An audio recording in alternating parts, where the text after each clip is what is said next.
ब्रह्म मुहूर्त ध्यानोपरांत सत्संग आदिगुरु शंकराचार्य जी द्वारा रचित आत्मबोध श्लोक नंबर 35।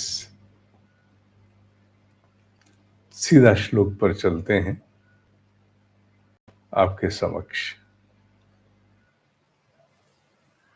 आभास देने की चेष्टा उस आत्मा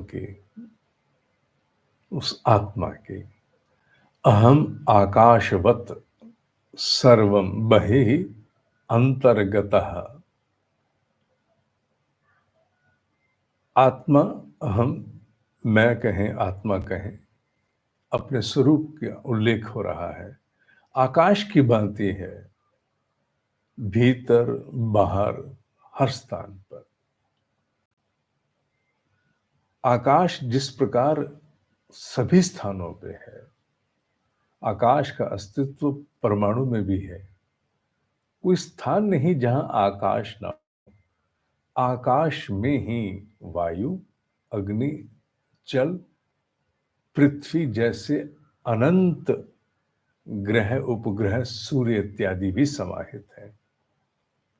अतः कोई ऐसा स्थान ही नहीं जिसके विषय में भाव भी किया जा सके, कल्पना भी की जा सके कि कोई स्थान ऐसा जहां आकाश नहीं है। आकाश को उदाहरण बना करके आत्मा के व्यापक स्वरूप का उल्लेख किया गया। ब्रह्म ऋषि जब एक क्षण में पृथ्वी, ब्रह्मांड, काल, इन सब में कहीं भी जाकर के खंगाल के कुछ भी जान लेते हैं, उसके पीछे का आधार यही है, ये व्यापक, ये व्याप्ति। क्योंकि वो आकाश की भांति है, सभी स्थानों पर वो प्रवाहित है, वो नेटवर्क है। लौकिक भाषा में समझने का शब्द है। वो भीतर बाहर सब स्थानों पर व्याप्त आत्मा। और यही अनुभूति होती है ज्यों ज्यों हम विज्ञान में कोश की साधनों में आगे बढ़ते हैं, तो ये व्याप्ति ही आती है।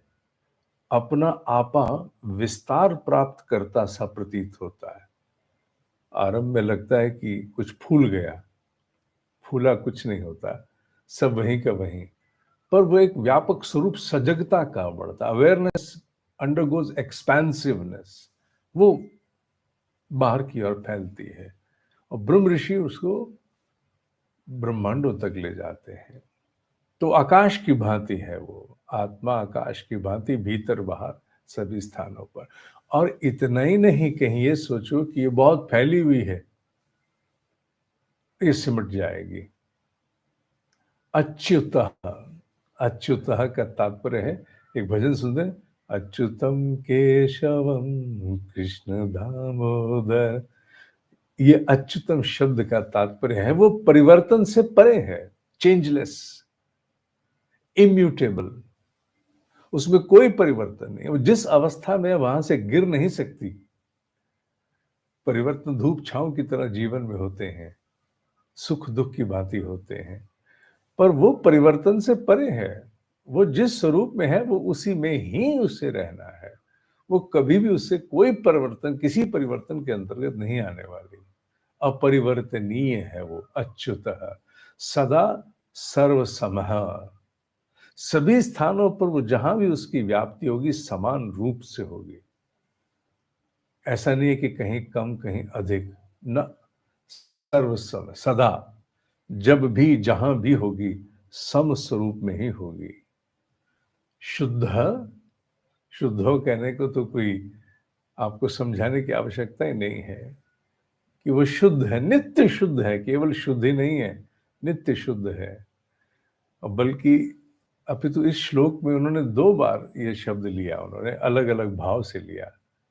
शुद्ध निसंगो, लिप्त नहीं होती, निर्लिप्त है, निर्लिप्त, पूर्ण निर्लिप्त है।